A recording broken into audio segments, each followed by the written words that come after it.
자, 수험생 여러분 안녕하십니까? 열심히 공부하고 계시죠? 여러분들은 지난 시간에 우리가 소매업 수레바퀴 가설 이론을 했어요. 물론 그 전에는 소매 아코디언 이론을 했었습니다. 아코디언 이론과 소매업 수레바퀴 가설은 상당히 중요하고 굉장히 중요하다는 거 여러분 다시 한번 인식하시고요. 특히 별이 2개짜리입니다. 그 이외, 즉 변증법 이론, 즉 그 다음에 나오는 것이 이제 변증법 이론인데요.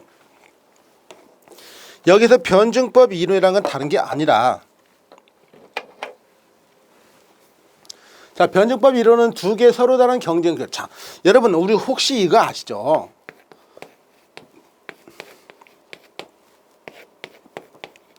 자, 정이 있습니다. 정이 있고 반이 있죠. 그 다음에 이제 정과 반을 갖다가 합해가지고 합이 있습니다. 자, 할인 백화점 있다고 해봐요. 백화점. 자, 할인점이 있다고 합시다. 할인점. 그러면 여기서 뭐가 나올 것 같아요? 할인백화점. 여기서 이제 할인백화점이 나오겠죠.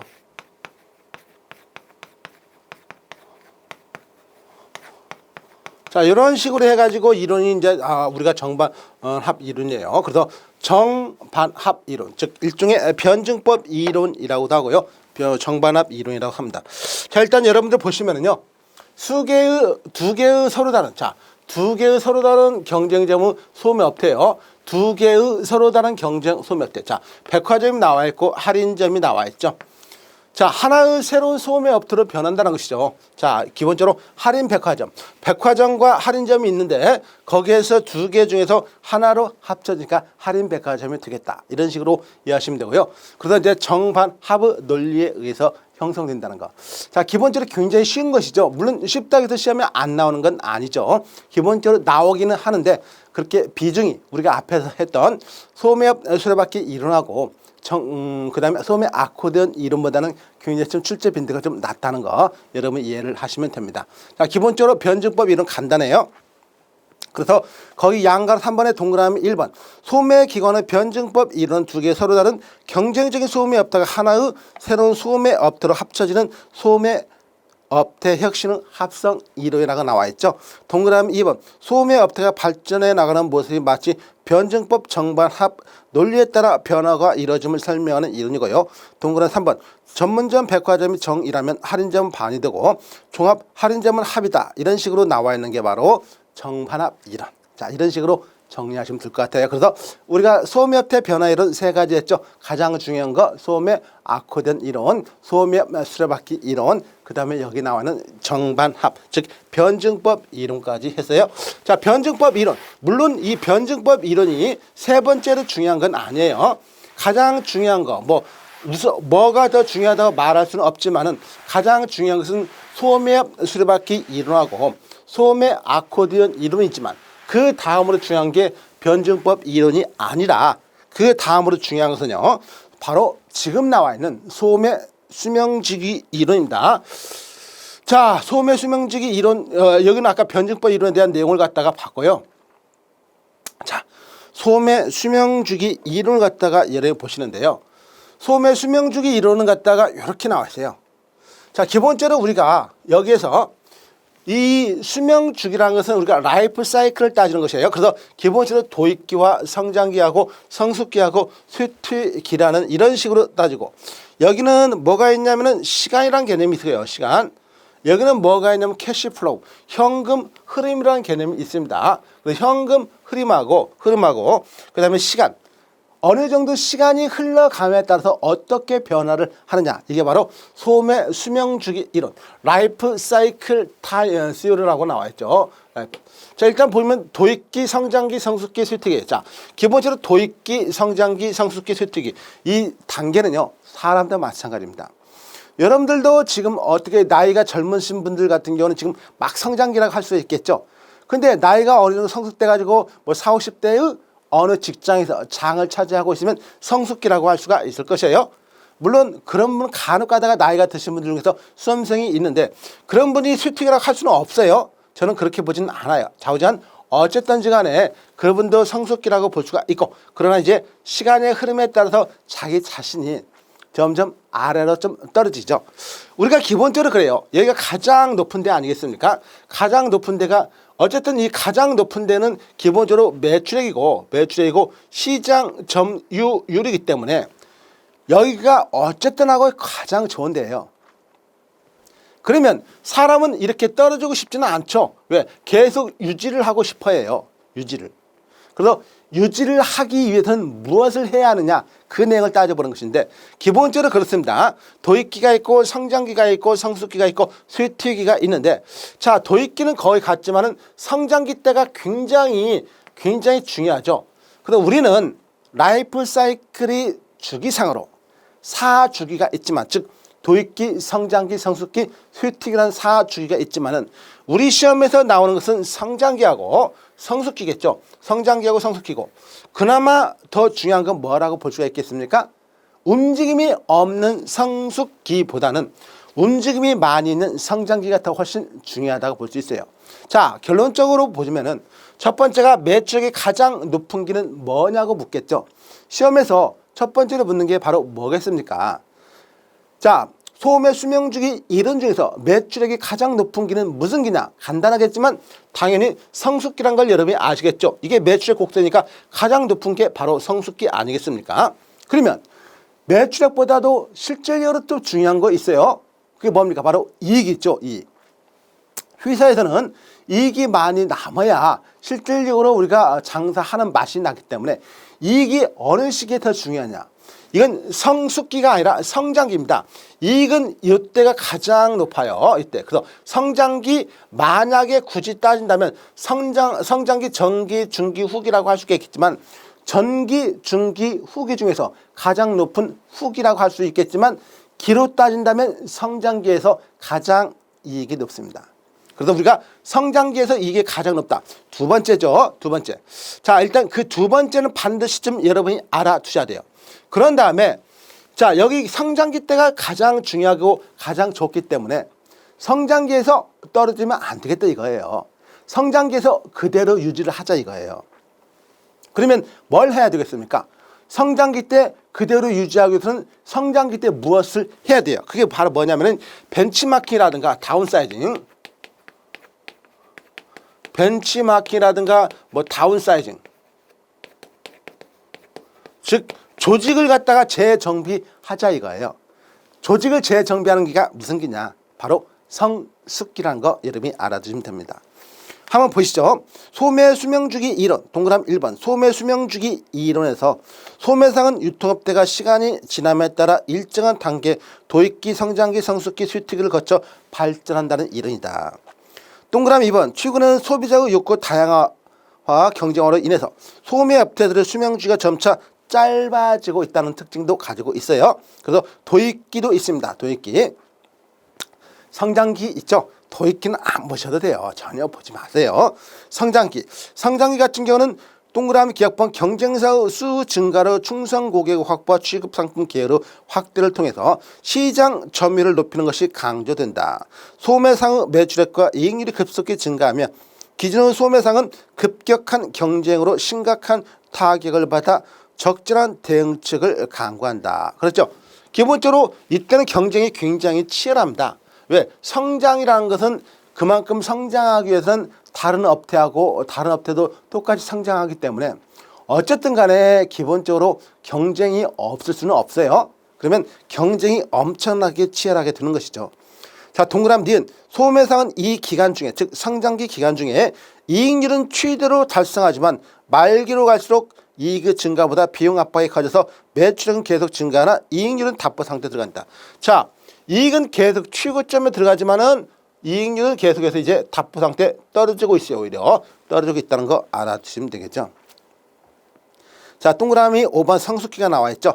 동그라미 기억번 성숙기는 경쟁자의 수가 다수이며 시장 점유율이 최대로 되고 매출액 역시 최대가 되며 조직의 비대화로 인해 통제상 애로점이 발생하고 새로운 혁신적인 소매 업태가 도입되어 경쟁이 격화됨으로써 이익은 계속 감소하게 된다. 자, 이익은 계속 감소하고 있죠. 그림을 보시면 그대로 설명되고 있어요. 그래서 여러분들이 글을 읽고 그림을 만들 수도 있고요. 그림을 보고 글을 갖다가 지어낼 수도 있어야 됩니다. 자, 동그라미 니은 자, 기존의 소매 업태는 생존을 위한 벤치마킹, 다운사이징, 리스트럭처링, 리엔지니어링 등의 새로운 혁신적인 조직을 도입을 위한 새로운 경영 기법. 자, 벤치마킹, 다운사이징 등 새로운 경영 기법을 어느 기 성숙기에서 도입을 해야 된다는 걸로 여러분이 이해하시면 됩니다. 자, 바로 그게 여기 나는 소매 수명주기 이론이고요. 자, 소매 수명주기 이론 봤고요. 그 다음에 이제 소매 기간의 적응 행동 이론이 있습니다. 양가로 5번인데 소매 기간의 적응 행동 이론은 다른 게 아니라, 자, 쉽게 말하면 그 시장에 적응을 하면 살아남고 그렇지 않은 소매상은 도태가 된다는 것입니다. 간단하게 예를 들어서 만약에 내가 어느 업태를 갖다가 어느 시장에서 하는데 나는 굉장히 짧은 치마라고 이게 봐요. 짧은 치마. 그럼 짧은 치마를 갖다가 지금 유행이라면은 짧은 치마를 갖다가 판매하는 점포가 많아지겠죠. 흔히 말해서 어느 시기에 뭐 마라탕이다 뭐 그런 식으로 해가지고 굉장히 유행이잖아요. 그러면은 그런 시기에서 짧은 치마가 유행이라면 그런 치마를 갖다가 가져다 놓고 시장에서 판매를 해야 됩니다. 근데 어떻게 다 큰 애기들이 저 짧은 치마를 입느냐? 나는 절대 저런 치마는 팔지 않겠다라고 한다면은 시장에서 적응할 수가 없겠죠. 그러면 그런 업태는 안 팔면은 당연히 시장에서 퇴출됩니다. 이런 업태는 시장에서 퇴출되고 그런 업태 판매를 한다. 이게 바로 시장 소매기관의 적응 행동 이론이라고 해가지고 뭐 굳이 제가 여기에다가 이런 걸로 쓰지는 않았지만은 용불용설, 쉽게 말하면 예전에 여러분들이 생물 시간에 중고등학교 생물 시간에 많이 사용하면 사용할수록 목이 길어진다. 뭐 길을 두고 그렇게 설명했잖아요. 그런 식으로 나와 있는 소매의 적응 행동이 이루는데, 자, 동그라미 1번 보시면요. 소매 변천 원인을 환경적 변수에서 찾고 있는데 소매 기관을 둘러싸고 있는 환경 변화, 즉 소비자의 구매 행동, 구매 욕망, 과학기술 환경 내 가장 효율적인 쪽으로 정할 수 있는 소매 상만이 살아남아 번창한다는 이론이라고 제가 방금 설명드렸죠. 동그라미 2번에 적응 행동 이론이라고도 보통 해요. 그래서 적응 행동 이론은 자연 도태로서 추출한 이론으로 환경에 적응하는 소매 상만이 생존 발전하게 된다는 이론으로 급격하게 변하는 시장 상황에 따라 다른 변화와 중요성을 언급했다는 걸로 알아두시면 됩니다. 자, 여기까지 해서 기본적으로 나왔고요. 그 다음에 볼 것은 이제 닐센이라는 게 진공지대 이론이라는 게 있습니다. 자, 닐센의 이론 또는 진공지대 이론인데 사실 가장 소매업태 변화 이론 중에서 가장 어려운 게 바로 이 이론입니다. 이거는요, 닐센이라는 사람을 이름입니다. 이 사람 이름이에요. 이걸 설명하는 이름인데 그 사람 이름을 따가지고 닐센 이론이라고도 하고요. 시험에서 그렇게 나와요. 닐센 이론. 또는 진공지대 이론이라고 합니다. 진공지대라는 것은 공간이 비어있는 이론이라는 개념이에요. 그래서 동그라미 1번 보시면 서비스 정도의 상품의 가격이 영향을 줍니다. 그리고 동일한 시장에 소비자 집단이 있다는 것을 가정하고요. 서비스가 고도화될수록, 즉 서비스가 높아질수록 그만큼 가격은 비싸다는 것입니다. 어찌 보면 당연합니다. 서비스가 높으면 가격이 비싸고 서비스가 낮으면 가격이 쌀 수밖에 없는 것이에요. 그 다음에 동그라미 4번은 서비스가 낮을 그만큼 저가격이다. 3번과 4번은 같은 의미로 이해하시면 되겠죠. 자, 가장 전형적으로 우리나라의 이마트가 이 이론을, 이마트는 1993년에 상봉점에서 최초로 시도한 우리나라 가장 대표적인 할인점 업태입니다. 할인점 업태. 이마트가 가장 전형적으로 이런 이론을 추구해 가지고 시장에 도입된 것인데, 그러면 그 이론이란 게 뭐냐면은 이렇게 보시면 돼요. 이렇게. 그래서 소비자의 선호라는 것은 굳이 이걸 X축, Y축, 뭐 수학이라는 개념을 떠나서요. 이걸 Y축이라고 보통 하고요. 이쪽을 X축이라고 합니다. 그리고 선호 분포 곡선이 이렇게 되어 있어요. 소비자 선호. 그래서 만약에 서비스가 높고 가격이 높다고 그랬죠. 서비스가 낮으면 가격이 낮아요. 그래서 서비스가 높아진다는 거, 서비스가 낮아지는데, 자, 기본적으로요, 소비자들은 서비스가 높아지는 걸 선호합니다. 근데 소비자들은 서비스가 높아지는 걸 선호하지만은 그만큼 그 서비스는 가격이 비싸요. 여러분이 백 하나에 들고 다니는 백 하나에 뭐 예를 들어서 5천만 원이다, 3천만 원이다, 2천만 원이다. 이러면 쉽게 여러분들이 1년에 하나씩 살 수가 있나요? 거의 없단 말이에요.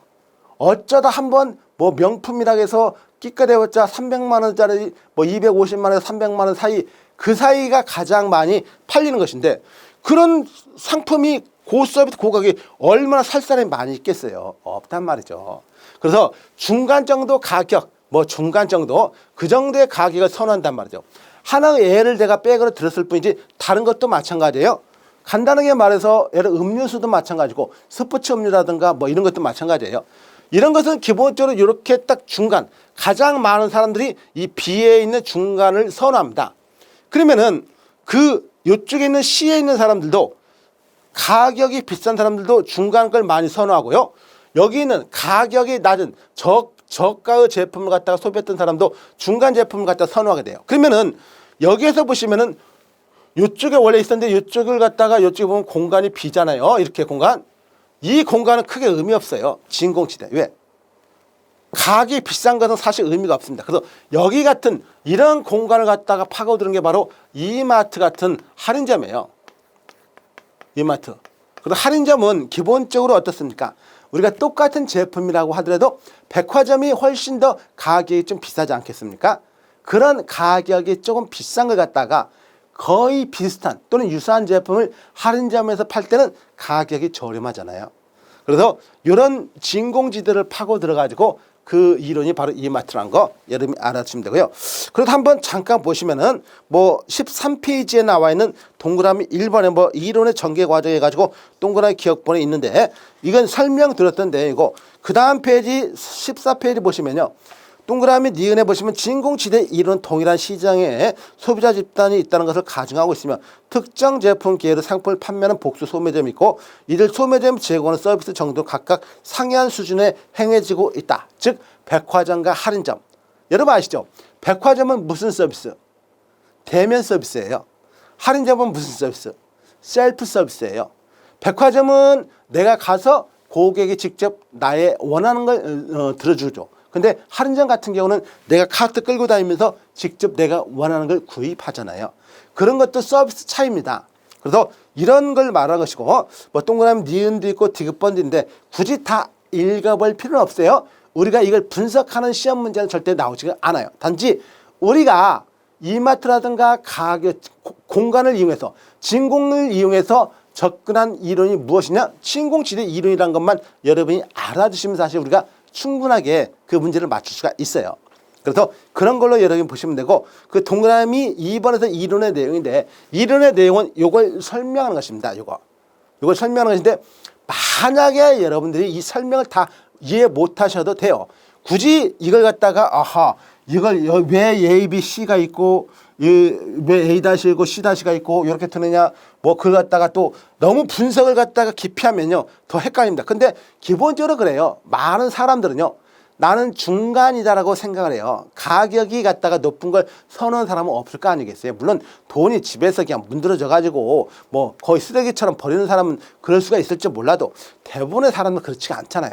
그렇기 때문에 돈은 소중한 것이고 소득도 정해져 있기 때문에 기본적으로 가급적이면 조금은 저렴한 걸 선호하게 될 수밖에 없는데, 만약에 식당에 가서 어떤 음식을 먹는다고 하더라도 가장 싼 거 먹는 사람보다 중간에 있는 가격대의 소비를 하는 사람이 많아요. 그거는 자기 자신의 심리적인 거, 남이 나를 바라보는 그런 것도 생각을 하게 되겠죠. 그래서 소비자들은 자기 자신만을 생각하면서 소비도 하지만은 남을 의식할 수밖에 없는 것입니다.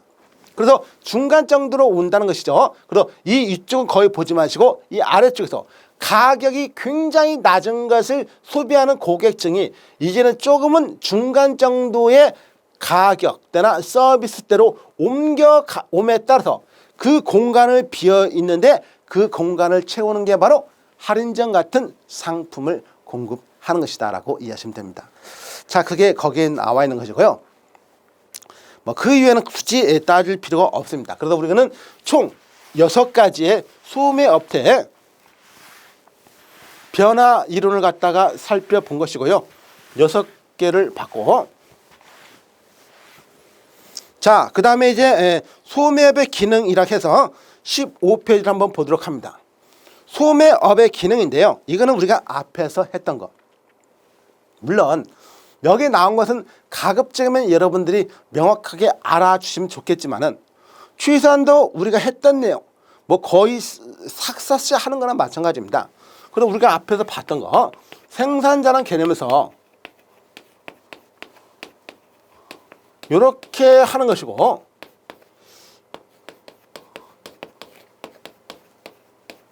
자 이렇게 소비자까지 이렇게 오는 걸 갖다 우리가 뭐라고 그랬어요? 이런 것을 유통 경로라고 했습니다. 마케팅 채널, 유통 커버리지라고도 하죠. 그러면 생산자가 있고 도매상이 있고 소매상인데 지금 우리가 뭘 보고 있습니까? 여기 나와 있는 이 소매상을 보고 있어요. 그래서 소매업, 소매상의 기능이라고 보셔도 되고 소매업의 기능이라고 보셔도 되는데, 자 기본적으로 여기 양가로 1번이죠. 아니 반가로 1번이 여기죠. 소매상이 소비자에게 해주는 거. 그래서 소비자에 대한 기능을 말하는 것입니다. 이건 선택할 수 있는 폭을 넓혀줍니다. 소비자가 선택할 수 있는 폭을, 당연하죠. 기본적으로 이 소비자는요 다양한 걸 원합니다. 어떤 사람은 라면을 갖다가 먹는데 매콤한 라면 맛을 원하는 사람도 있고, 너무 매운 걸 싫어하는 사람도 있겠죠. 중간을 갖다가 선호하는 사람도 있고, 그 다음에 조금 약간 싱거운 걸 선호하는 사람도 있어요. 그렇기 때문에 이 소매상은 소비자들이 매운 라면을 먹거나 싱거운 라면을 먹거나 그 중간에 있는 걸 갖다가 다 공급해 줄 수가 있단 말이죠. 그래서 소비자의 선택할 수 있는 폭을 넓혀준다는 개념이에요. 그 다음에 동그라미 2번에 제품과 관련된 정보를 제공해 줍니다. 당연하죠. 이 제품 라면을 갖다가 만약에 소비자가 끓인다. 그러면 뭐 스프를 갖다가 먼저 넣느냐, 물을 갖다가 끓였을 때 어느 정도 넣느냐, 그런 정보 같은 것은 물론 소비자가 알아서 하겠지만은 그 정보를 기본적으로 제품과 관련된 정보를 제공해 줘야 됩니다. 그래서 이렇게 끓이면 더 맛있게 먹을 수도 있다. 뭐 그런 식의 그 내용을 말하죠.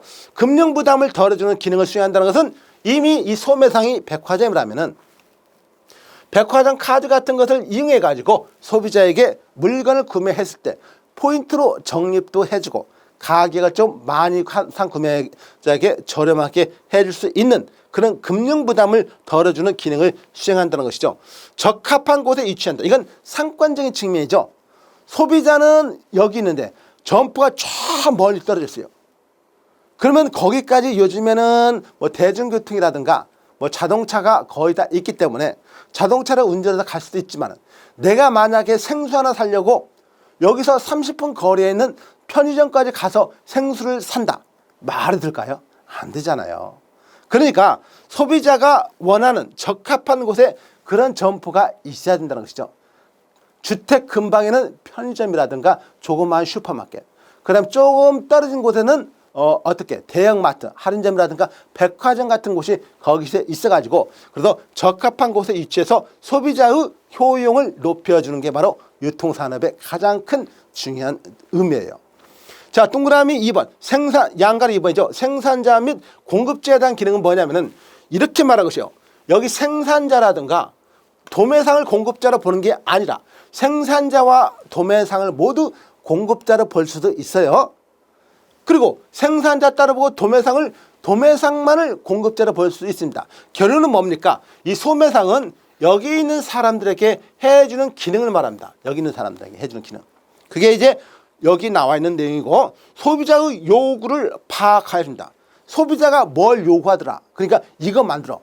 그러니까 아까 라면과 같이 소비자가 요즘에는 매운 라면을 그렇게 좋아한대. 그러니까 야 생산자야, 소비자가 원하는 매운 라면을 좀 만들어 볼래? 라고 하고 소비자의 요구를 파악해 주는 것이에요. 그 다음에 재고를 부담함에 따른 비용을 줄여준다. 원래 누가 물건을 만들면은 생산자가 자기 창고에다가 물건을 모두 보관하고 있잖아요.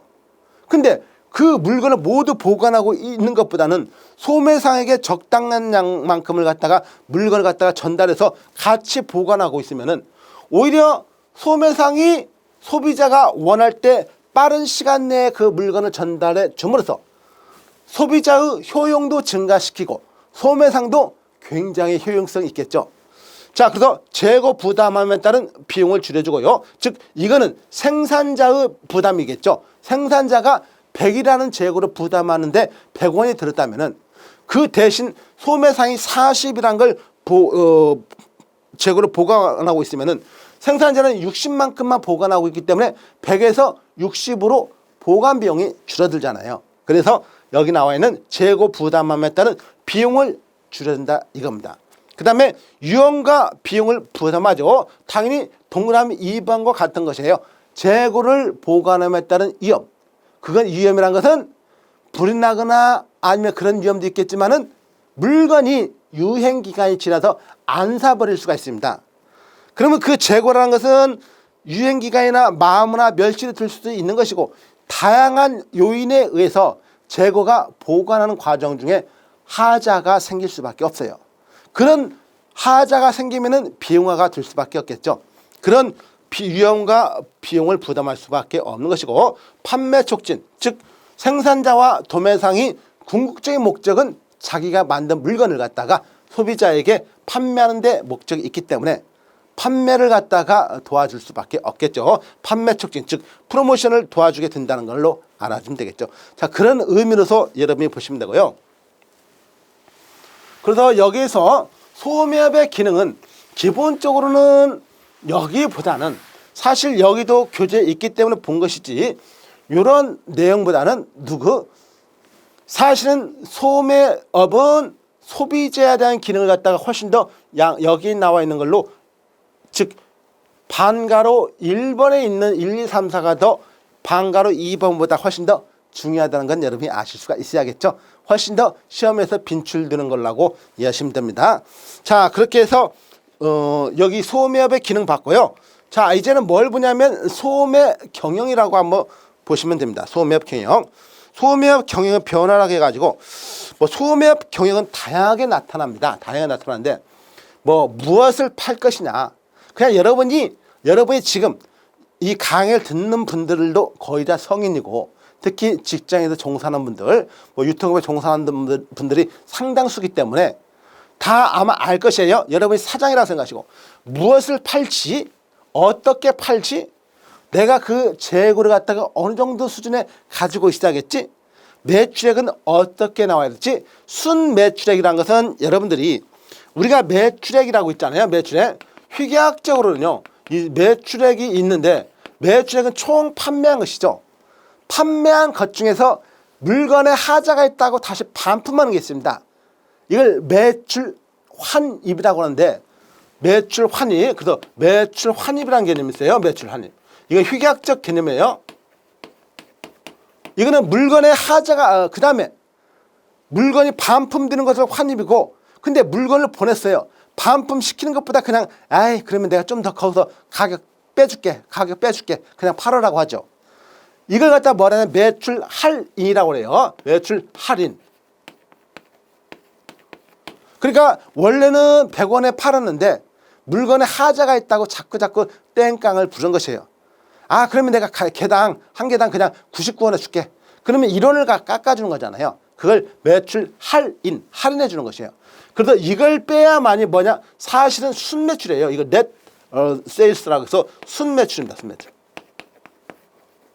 근데 이건 회계학적인 마인드에서 쓰는 것이고 우리는 유통업에서 여기까지 깊이 따지진 않아요. 그래서 어쨌든 간에 순매출은 그래도 용어니까 한번 알아낼 필요는 있겠죠. 그래서 원래 총 매출액에서 매출 환입과 매출 할인을 갖다가 빼주면은 순매출액이 된다는 걸로 여러분이 알아주면 되겠죠. 자, 재고 휘재라는 거 있는데 재고 휘재라는 것은 얼마만큼 재고가 많이 팔렸냐. 그래서 만약에 A라는 재고가 있고 B라는 재고가 있는데, 자, A라는 재고는 이게 원래는 회계기간이라는 게 있습니다.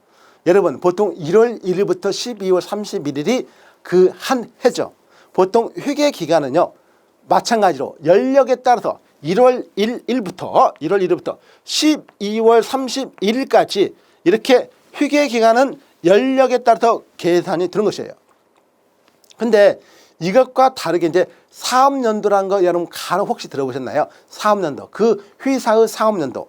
그건 세법상 계산하기 때문에 3월 1일부터 그 다음에 2월 28일까지 해도 돼요. 그러니까 1월 1일부터 12월 31일까지 반드시 하지 않아도 3년도는 된단 말이죠. 어쨌든 간에 1월 1일부터 12월 31일까지 휴게 연도 중에서 A라는 제품은 딱 3번 팔렸어요. 3번. B라는 제품은 하나, 둘, 셋, 넷, 다섯, 여섯, 일곱, 여덟, 아홉, 열, 열하나, 열둘, 열세, 열네, 열다섯, 열여섯, 열일곱, 열여덟, 열아홉, 20번. 20번 팔렸어요. 자, 그러면 여러분이 생각했을 때 A 제품과 B 제품이 있는데 어떠한 제품이 더 많이 팔렸습니까? 당연히 B 제품이 더 많이 팔렸죠. 그렇잖아요. 이걸 갖다가 뭐라고 하냐면 재고 휘전이라고 해요. 재고 휘전.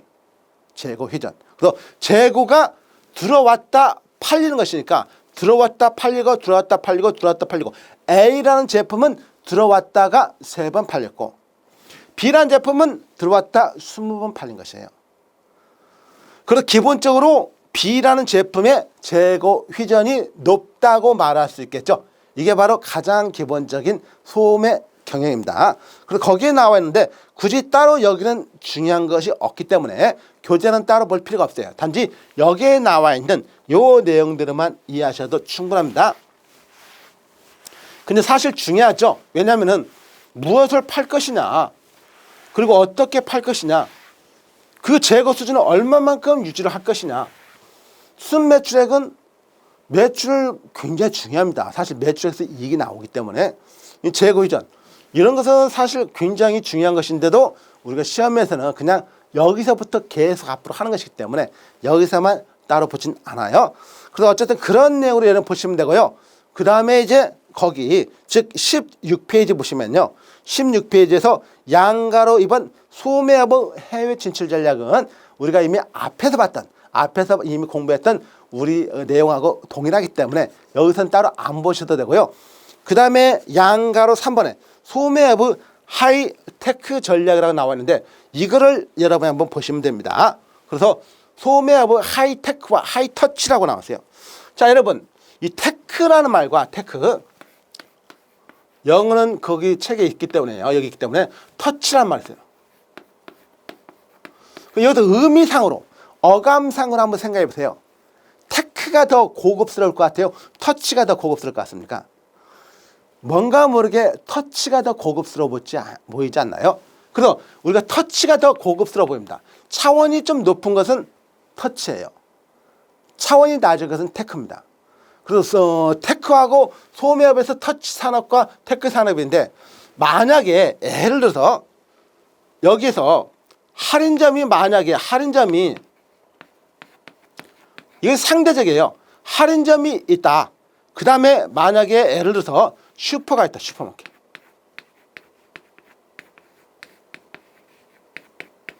슈퍼마켓과 할인점을 만약에 둘을 갖다가 걸로 비교하지 않아요. 이렇게까지 어렵기는 여러분한테 구분에 어려우니까 이렇게 하지는 하지 않지만은 기본적으로 슈퍼마켓하고 할인점이 있을 때 어느 게 더 테크형 산업이고 어느 게 터치형 산업이냐고 묻는다면 뭐라고 답할 수가 있어요. 자, 슈퍼마켓과 할인점이 있는데 사실은 두 개를 굳이 비교한다면 이렇게 할 수가 밖에 없습니다. 이렇게. 근데요, 여기서 만약에 전문점이 있다면은 전문점이 여기 들어왔다. 전문점이. 그럼 이 할인점과 전문점 중에서 어느 게 터치 산업이고 어느 게 테크 산업이냐. 그럼 이때는 이게 터치였지만 이번에는 이렇게 들어온 것이에요. 이렇게. 즉 슈퍼마켓과 할인점을 비교했을 때는 하이테크 산업이 슈퍼마켓, 하이터치 산업이 할인점이라면은 굳이 두 개를 비교했을 때 그래요. 그 다음에 할인점과 전문점을 비교했을 때는 할인점이 하이테크, 그 다음에 전문점이 하이터치 산업이라고 말할 수가 있는 것입니다. 그래서 여러분들이 그런 의미로 이해하시면 되고요. 그래서 양가로 3번에 여기에도 나와 있지만은 소매업태의 양극화 현상에 의해서 하이테크하고 하이터치, 이건 테크하고 터치하고 나눠졌기 때문에 양극화란 말이 나오는 것이에요. 그 다음에 하이테크형 소매업과 하이터치형 소매업이 뭐냐 이거죠. 이미 간략하게 제가 이렇게 설명을 드렸지만은 구체화시켜서 교재 내용을 잠깐 읽어볼게요.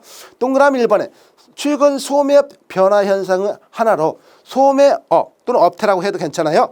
양극화 현상이 확대되고 있음을 줄 수 있다.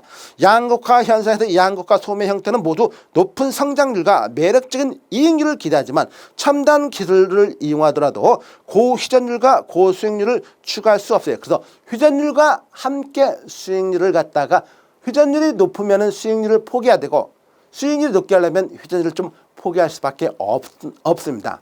그건 당연한 것이고 조금 있으면 설명이 들 것이에요. 자, 동그라미 2번. 할인점, 홈센터, 카타로그, 킬러 성장 등 초대형 점포의 성장이 두드러지는데 이는 전형적인 하이테크형 소매업 성장이라 할 수 있는데요.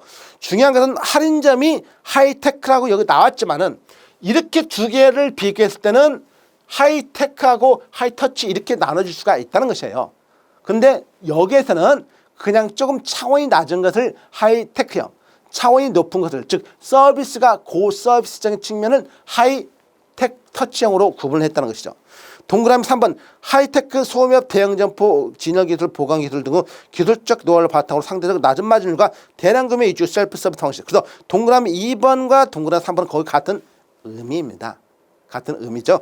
동그라미 4번. 제한된 제품 계열 철저한 관리에 고도로 집중하던 형태의 하이터치형 소매업들은 전문점을 애를 줄 수 있다. 고급 레스토랑이나 패션숍 등이 바로 하이터치의 가장 전형적인 내용, 앞으로 발전될 내용이라고 보시면 됩니다. 그래서 소매업에서 하이터치형과 하이테크형 전략은 이렇게 보시면 되고 반드시 정형화되어 있지 않아요? 똑같은 두 개를 비교했을 때 조금 뭔가 좀 이게 높은 것 같은 거, 그걸 갖다 하이터치형, 좀 그거보다 낮은 것 같은 것을 하이테크형으로 보시면 됩니다. 자, 그런 식으로 여러분 보시면 되고요. 자, 그 다음에 국내 소매 물통배 계열화라고 나와 있는데 일단 여기에서 나와 있는 것은 이렇게만 여러분 일단 보시고요.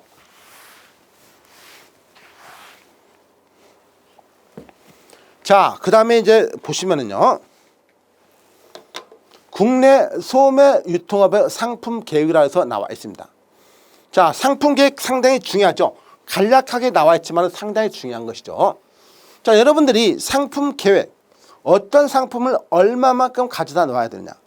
자, 우리 동네에는 소득 수준이 굉장히 높은 사람들이 살고 있어요. 근데 내가 거기다가 1,000원의 행복, 990원의 만족, 굉장히 저렴한 점포를 세워놨다. 우리 동네가 만약에 고소득층으로 구성되어 있는 아파트 단지라든가 뭐 빌라 세대인데 거기에 1,000원의 행복, 990원의 만족을 세워놓으면은 고객들이 오겠습니까? 전혀 안 오죠. 거기다 뭐예요? 굉장히 하이테크한, 하이터치한 전문점 같은 경우가 들어와야 되겠죠. 그래서 편의품, 선매품, 전문품인데 자, 우리가 편의품, 선매품, 전문품이 있습니다. 여러분들 많이 들어봤죠? 여러분들은 지금 마시고 있는 뭐 예를 들어서 지금 과자를 먹고 있다. 아니면 갖다 커피를 마시고 있다. 아니면 커피를 마시고 있으면서 옷을 입고 있죠. 스마트폰을 들고 있을 수도 있습니다. 여러분이 지금 입고 있는 옷이라든가 여러분 눈앞에 있는 모든 것 중에 이 상품 눈에 보이는 걸 편의품, 선매품, 전문품 이 셋 중에 하나가 거기에 포함되는데 그렇게 어떻게 해서 구분합니까? 이거는 왜 편의품이다. 이거는 왜 선매품이다. 이거는 왜 전문품이다. 어떤 식으로 구분해요? 이것은 다른 게 아니라 고객의 구매 습관에 의한 구분이에요.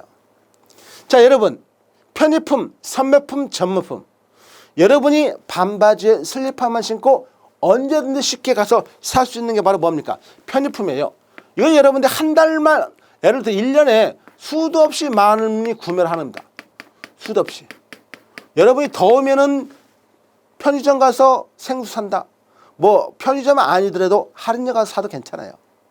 그래서 할인점 가서 사면은 편의품이 아니고 편의점 가서 사야만이 편의품입니다. 절대 말도 안 되는 것이에요. 어디서 사든지 간에 여러분이 쉽게 자주 구매할 수 있는 게 바로 편의품입니다. 자, 근데 여러분이 만약에 선매품하고 전문품을 구분할 때는요. 이 구분의 기준은 딱 정해진 게 없어요. 내가 많은 시간과 노력을 기울여서 그 제품을 구매한다. 그게 전문품이에요, 선매품이에요. 거기까지 구분이 없어요. 근데 우리 선매품은요. 항상 어떤 특징, 비교를 한다는 특징이 있어요.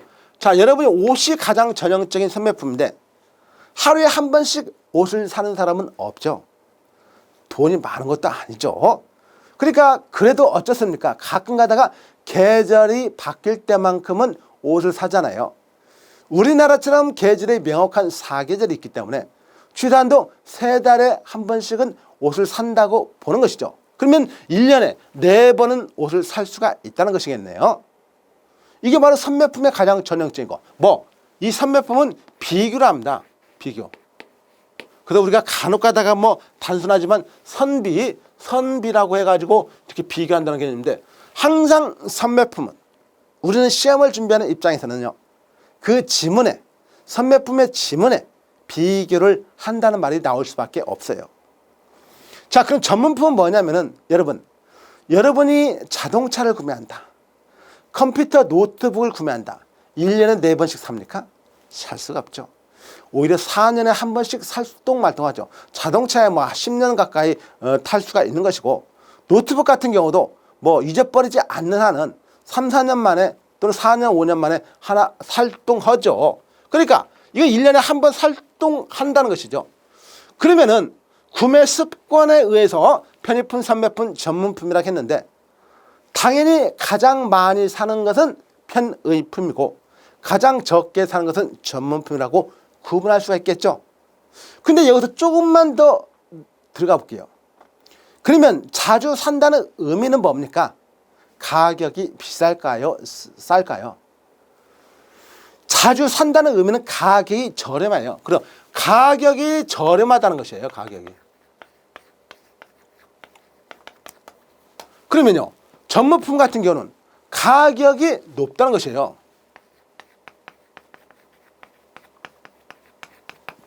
선매품 같은 경우는 다양하겠죠. 선매품은 옷 같은 경우도 중간 정도 쓸 수 있다. 그래서 가격적인 게로 선매품을 구분할 수가 없어요. 이거는 항상 비교를 한다는 말이 나와요. 비교. 기본적으로 우리가 이렇게 국내 소매 유통업의 상품 계획을 따져봤을 때는 선매품, 편의품, 전문품으로 구분하는데, 거기 양가로 4번 16페이지 나와 있죠. 국내 소매 유통업 상품 계획 해가지고 제품 분류해서 편의품, 선매품, 전문품이 있는데, 물론 비탐색품이라는 게 있습니다. 사실 비탐색품이 있는데, 여러분이 만약에 장례식장에 가요. 장례식장 가는데 청바지에다가 빨간 와이셔츠 입고 가는 사람이 있을까요? 없습니다. 대부분은 어떻습니까? 물론 이제 깨끗하게 가면 되겠지만 대부분은 검은 양복에다가 검은 넥타이를 메고 가는 사람이 많이 있어요. 그러면 장례식장 갈 때 옷을 갖다가 선택할 수 있습니까? 아니요. 탐색할 수가 없어요. 자, 여러분이 만약에 결혼식 합니다. 결혼식 할 때 남자는 기본적으로 연미복, 양복이겠죠. 여자들은 웨딩드레스를 입고 있습니다. 근데 여자도 남자도 다른 의복을 입고 결혼한다. 그 쉽게 들 수가 있겠습니까? 없단 말이죠. 이거는 탐색할 필요가 없는 것이에요. 그리고 비탐색품 같은 경우는요, 가격적으로 좀 고가이지만은 선택의 여지가 없는 제품들을 보통 우리가 비탐색품이라고 많이 해요. 그래서 기본적으로 양가 4번의 비탐색품은 그렇게 많이 중요치는 않아요. 동그라미 1번에 편의품 나와 있죠. 의미 아시겠죠? 편의품. 동그라미 2번. 선매품은 있죠. 무조건 비교란 말 나옵니다. 비교해 보고 구매하는 것으로 가구, 자동차, 의류등, 자동차도 선매품일 수가 있어요. 근데 요즘에는 상품 구분으로 따져가지고 선매품, 전문품을 구분하지 않아요. 대부분의 선매품은 비교를 한다는 말.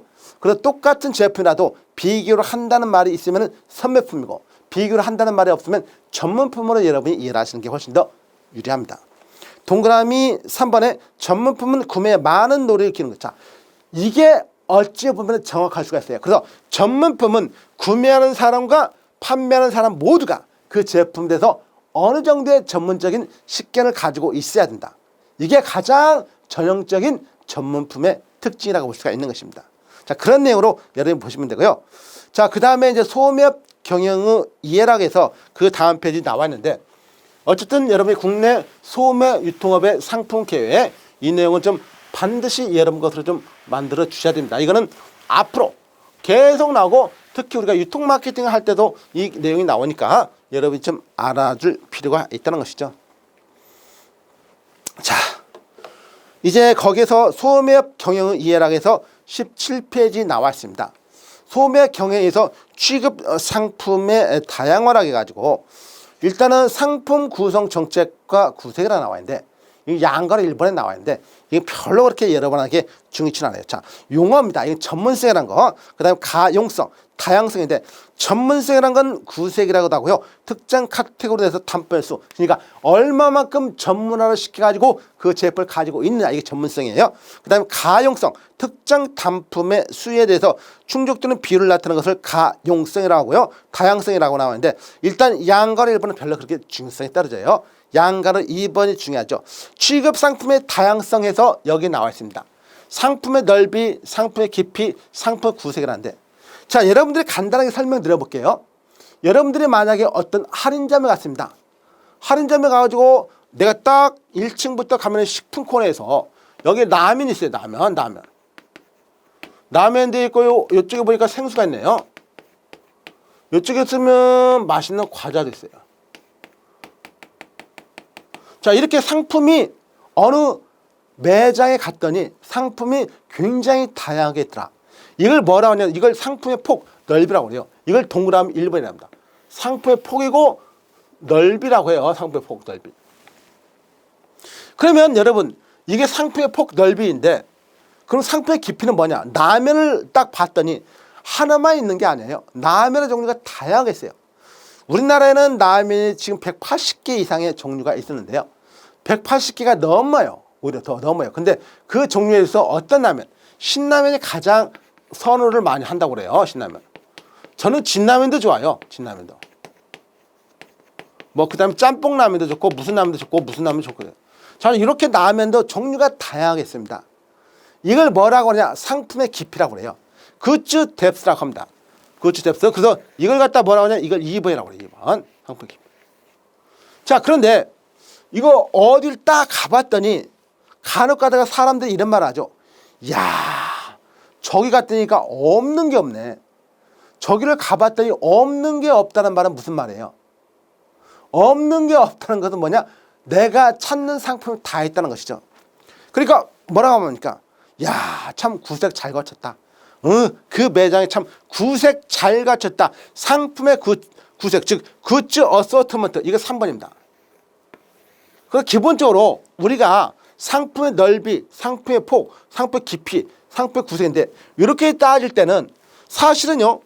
여러분들이 상품의 취급 상품의 다양성은 상품의 폭과 혹은 넓이, 그다음 상품의 깊이, 그래서 전체적으로 1번과 2번 합쳐가지고 상품의 구색이라고 하잖아요. 구색이 얼마만큼 잘 갖춰져 있느냐, 구색이 얼마만큼 잘 갖춰져 있느냐에 따라서 기본적으로 우리가 취급 상품의 다양성이 높다, 낮다고 말할 수 있는데, 자, 그러면 간략하게 한번 설명드리면 우리가 전문성이라는 말이 있습니다. 전문성. 자, 간단하게.